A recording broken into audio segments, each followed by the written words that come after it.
Nothing but the greats, yeah, I studied them all. On the bus selling CDs, like listen to my demo. Hustle till I make it, arms stretching like a limo. Reaching for the stars, on God, I know they hate it. Her brother beat the odds like Luke, Granny.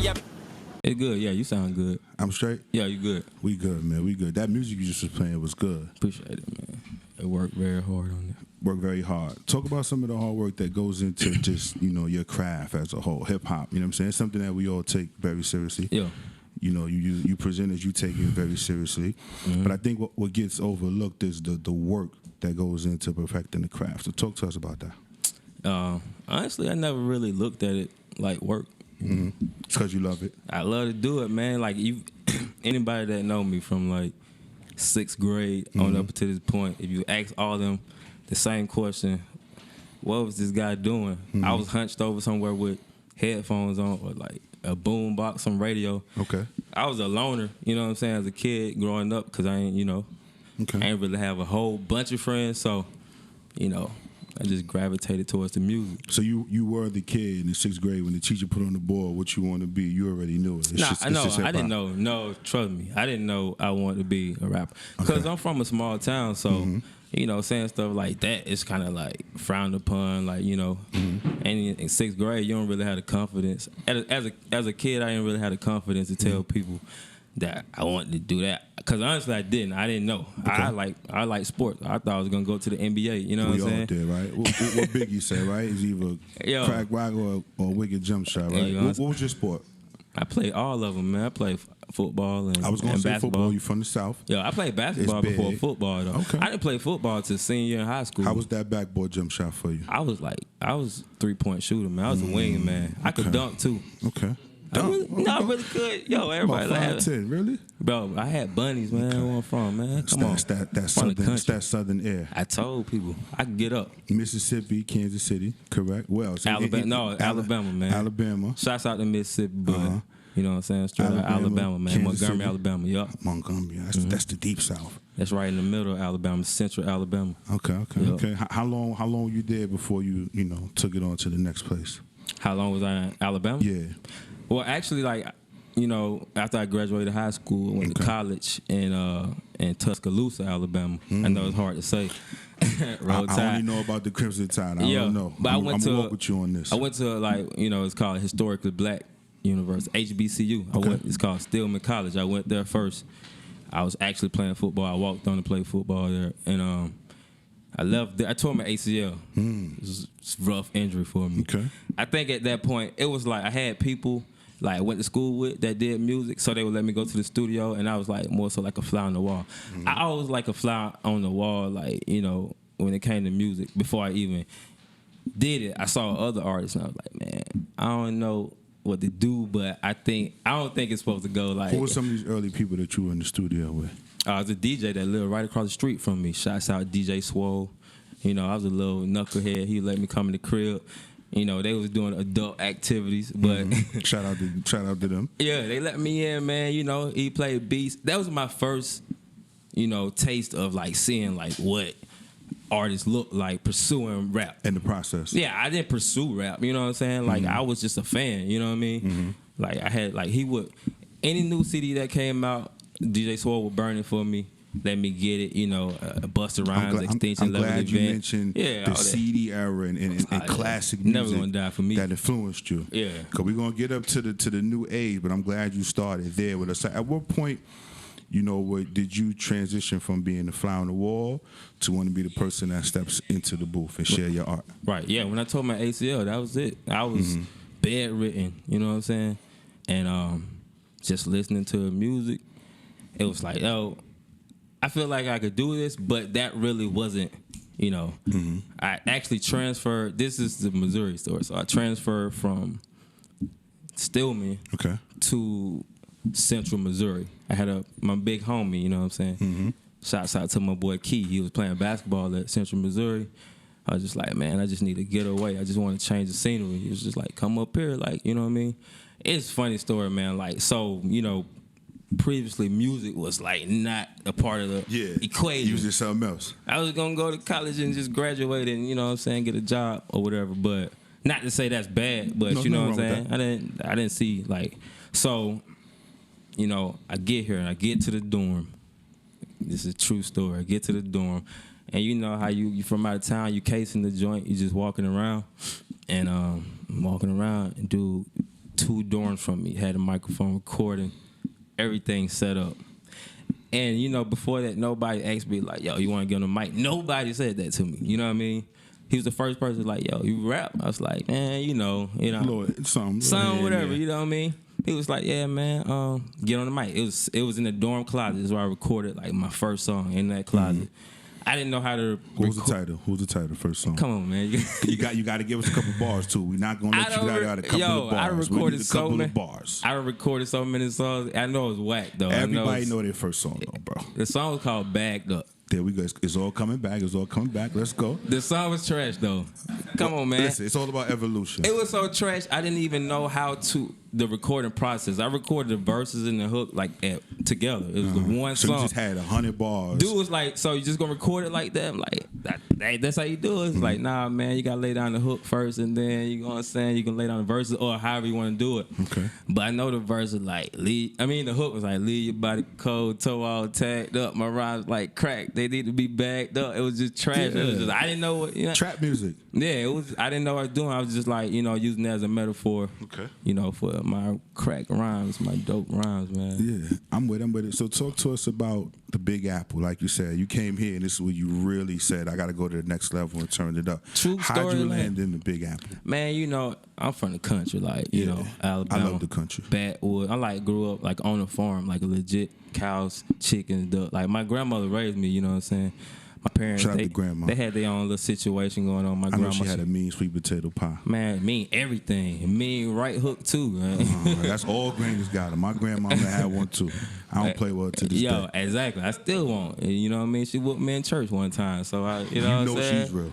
She was too real. But truthfully, she was the first person to buy me that boombox because I was bad and I had attention problems and I was real hyper. Yeah, so I don't know the term for a nigga. I don't like it's that. like some letters. I don't shit, like that term. I don't. You know what I'm saying? That's the term they made up for us, but that's another story. But she gave me that CD, that radio, because she felt like it would keep me calm, and so she had to whoop me all the time. You know what I mean? But it was so strange because the music was so vulgar. But she never said nothing about it. She just keep sweeping and cleaning up. To all the grandmas. I was like, oh, she about to hear somebody curse. Like, you just said the curse word and everything. But she gave me that radio, and I think that kind of started it. You know what I mean? Kind of started me on that path. Ultimately, I didn't even know. You know what I'm saying? At the time. So yeah, just in Missouri, my friend, you know, shouts out to my boy CJ. He let me get on the mic.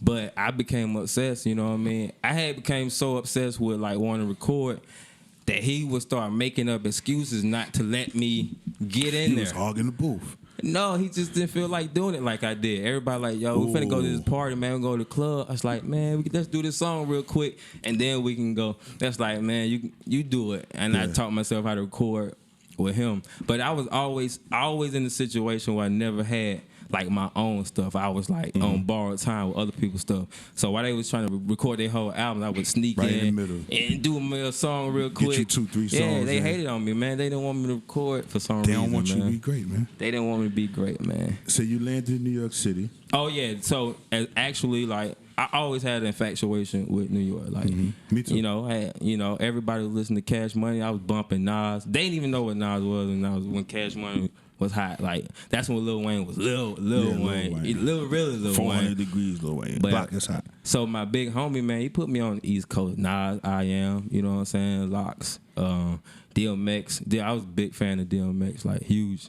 I still am a big DMX fan. You know what I'm saying? It's dark as and hell is hot, like, you know, all that. So, you know, I had my Timberlands, man, my fake New York accent, everything. Like, don't worry about it. I had a fake Southern accent a couple of times. Everybody like, yo, you from New York? Like, nah, man.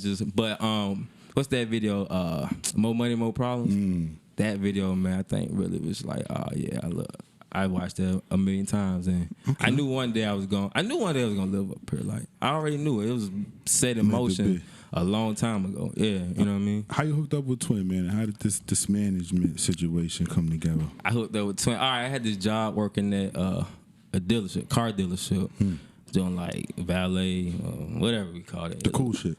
No, it wasn't. It was cool, but it was still like, you know, you get micromanaged. You know how jobs is, for us, man. You know what I mean? Back. So people bring their cars in the service department and, you know, get their cars worked on and everything. So I'm like the point of contact. You know, you bring your car in, I write it up, X, Y, Z. You know what I'm saying? And Twin, man, he had this car, man. He had so many problems. He had mad issues with the car. I think you brought your car in like 12 times. Yeah, we all had that. Yo, but honestly, I don't know. I you know, shouts out to God, man. I feel like since I've been up here, it's been divine intervention. You know what I mean? Mm-hmm. The first time I seen Twin, you know, he had like, because shouts out to Twin, he got the clothing line. It's called Sleepless. He was wearing that. Yeah. Man, first thing that came to my mind, like, young black brother. You know what I mean? I feel like, you know, if I want to hook up with somebody and do music, that's what I would want to hook up with. Because I feel more comfortable. Like, you know, I couldn't, you know. And I think the Sleepless worked as well. Yeah, you know, the last point you said where, you know, you're around people who weren't as dedicated to it as you are. And that you right. So you for somebody to come in with a Sleepless, you like, wait, this brother might be willing to bro, on this grind, man. Like, you know, that's because I was normally around people who, you know, and no diss to them. They didn't have. We're just keeping it 100. Yeah, I'm keeping it 100. They didn't have their own thing going. So, you know, I feel like a lot of people I hooked up with, like on the low, it was kind of like they was trying to sabotage me, like in a way. You know what I'm saying? It was like down low, like some envy type stuff. So I was like, man, next person I hook up with, they gonna be doing they thing too. Like, you know what I mean? So it's not like. I think they call that leveling up. Yeah, I was leveling up, man. So I you know, the second time I saw Twin come in, I was just like, bro, like I rap, man. I'm nice, bro. Had my work clothes on, sweating, everything. It was hot as ever. Like, bro, I'm nice. I could rap, man. You know, you could tell he was kind of apprehensive because he had like. We from New York, man. Everybody say that. Everybody, nobody. Like, yeah. Like, come Any on, major block you walk down, somebody gonna stop you. Like, bro, I'm nice with it. I'm nice with it, though. I respect it, bro. And he like, all right, spit songs. So I rap like. Right there on the spot. Like, I think he was trying to test me. Like, he came back the next week. He was like, man, that's you serious? He was like, let's go to the studio. That day, I'm like, today? I was like, all right, bet. Went in the studio. I recorded like 5 songs. And some of the songs is on, you know, the project. Okay. I was, at this point, no, the Rise of Stilo Green. Okay. Oh, well, I know you said that it's a mixture of both. Yeah, I did some of that and then a couple of the songs that's on the Rise of Stilo Green, man. So, what's the process been for the Rise of Stilo Green? Give us a time frame. What are we, a year in on the recording? We 6 months? No, I didn't meet Twin till like April. Like, yeah, I didn't get up here until like the end of January. Mm-hmm. And then, you know. What year we talking? This year. Okay. I just got here in January, end of January. And then, you know. So you on your DMX. You got 2 projects in 1 year. Yeah. Okay. We did that. And all together, it was just like, boom, you go to the studio and it's like sanctuary, you know what I'm saying? For sure. But honestly, 2 songs I recorded before I met Twin. Like the Cathedral song that's on my project is the first song I recorded. You know, just working on that project. But, you know, with my luck, I get up here, had to have surgery, man, get my appendix taken out. And so I'm like in the hospital for like a week, you know what I mean, bedridden. But I had told myself, like, you know, just laying in the hospital bed, losing weight and just feeling bad. I was like, man, when I get out of here, like, I'm giving it everything. Like, I couldn't even walk. Like, you know, nurse had to make me get out of bed and force me to walk and everything. I was just like, just walking in the hospital with that gown on, butt out, everything. Just like, man. Like, but you were still focused, though, on the dream. Yo, give us I was rapping for the nurse in there. I was like, yo, this beat. I rocks with that. I'm nice with it. Like, I rocks with that. She was cool, man. When we was over there in the studio running through some of the records, man, you actually got on a couple of beats that I haven't seen some people play around with, man. Right. You know, like you said, you wanted to hear yourself on Song Cry. I don't really get into, oh, I gotta kill this, or like, I mean, I set my own, you know, standard. But, you know, as far as just being a rapper, man, like, it's just like going to the gym, working out. Like, you want to work 100%. On your bars. In my head, like, somebody else is laying on the couch right now, and I'm in here. I'm gonna hop on anything ever made. That's how I wake up feeling, man. Early bird get the worm. I'm trying to outwork everybody. I have to. Like you said, you have to, man. Because, like, when I played basketball in high school, like, we had trials. It was like 3 cuts, you know what I'm saying? Because a lot of people tried out for the team, and I wasn't like the super best basketball player, but I was determined to make that team. So I always keep that. I always think about the coaches, you know, that didn't believe in me, you know what I'm saying? Or it's just the motivation. Man, I remember them to this day, to this very day. I think about them people. Like, I never forget them people. Like, I feel like those people is why I'm sitting in. And, you know, some stuff I went through as a kid is why I'm sitting right here. Like, I respect that. For people who may not know, you know, who you are as an MC, how would you describe, you know, your brand of music, your art? How would you describe that? I mean, I grew up, you know, on like 90s hip hop. Me too. You know, Jay-Z, I knew we Nas, had a lot in common. I love Big L, man. Rest in peace, Big L. Like, my cousin gave me a Big L CD. That's Cannabis, big right there. LL Cool J, like, you know, that brand of music, like, I felt it resonate to me, like, no disrespect to, like, you know, the style and what Cass is doing today. Yeah. But I feel like it's a lot of wasted moments, you know what I mean? When like wasted bars. Yeah, it's wasted, and you know what I'm saying. When those guys was making music, it was just like potent moments, classic. Substance. Yeah, it was. Those moments touched me, like gave me chills. Busted Rhymes, Extinction Level Event. I remember when the intro came in, like I still remember that junk. Like DMX, you know what I'm saying? I was saying that to somebody recently. I feel like those intros, Set it up. interludes and skits are missing today. Yeah, I'm a fan I thought of about that those. today. I thought about ain't cats don't do skits no more. Like I still go back and listen to "We Are the Streets" just for the skits. Exactly, man. You know what I mean? Things of that nature. It's So good. I really feel like that's missing, man. Is that something that we can expect from you to bring Oh yeah, back into I the definitely game? want to, you know what I'm saying? I definitely want to get into it. It's like depending on who you working with in the studio and where you go. Like some people know how to like set it up, like production wise, to bring your vision. Because I have a lot of stuff, and you know, honestly, like I felt like it was too big, you know, for some people. But like I said, I grew up on that, and then you know I gravitated as I got older to a more southern hip hop, like you know UGK. Ooh. Rest in peace, Pimp C is I'm a like my Pimp C favorite fan. rapper. You talking my language right now. 8 Ball and MJG, man. I'm you going know in what I'm with you saying? too. I go 3-6 DJ Mafia Screw, with you. That's not really the South, Project it's Pad, Midwest, but I go 3-6 there with Mafia. you. Yeah, man. Like I'm so, going there with you. I feel like if you combine the two, like that's how you see me. Like I want to make moments, you know what I mean, with songs. Like I want to make classic songs. Like I never really. I would tell people, you know what I'm saying, I'm in it to get a record deal, but I knew I was lying to myself when I would say that because truthfully, I do want to be one of the best, like greatest MCs, you know what I'm saying? I really do. Like, I mean, I feel like I would be more satisfied with somebody appreciating that project more than $1 million. Like, you know what I'm saying? I won't lie, I would appreciate $1 million because I could do a lot with $1 million. Rise of Steel Green's worth $1 million. Oh, yes. That's definitely money in the bank right there, I feel. All right. I tell people my job all the time, like, I'm about to quit, man. I'm finna quit. I'm gonna be rich, dog. Nah, but for real, though, like, you always say that. I think I'd be dissatisfied if I was rich and my music was not what I wanted it to be. Like, you know I what respect that. I gotta have the music and the money. I respect that. You know what I'm saying? Give us your top 3 records on Rise of Steel Green. Top 3, definitely Cathedral.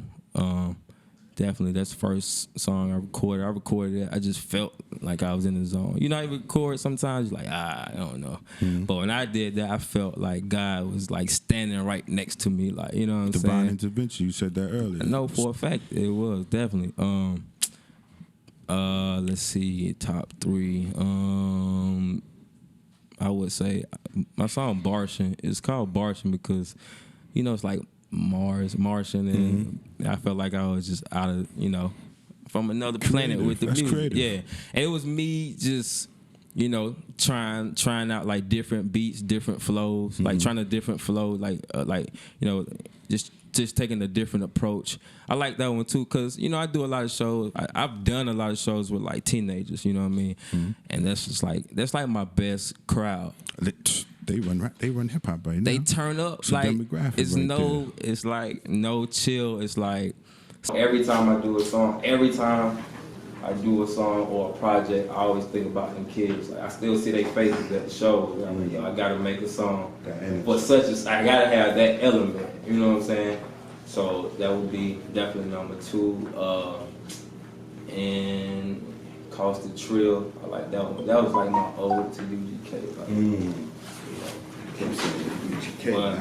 I'm hearing Water Wheel, I'm hearing all that in the background. I gotta make a wage, artists got the sour face. The day they see me spaz, freestyling on sway. Never had it, feel the magic, cut through static. Her brother simply trying to reach the top like the attic. Been a long time, the finish line, I'm close. Baking with the grit, shout it, don't forget the toast. Bottles we stay popping, I feel like young Michael. Wash away my tears with this champagne shower. Country from the bottom, it gotta make you mad. Backpack.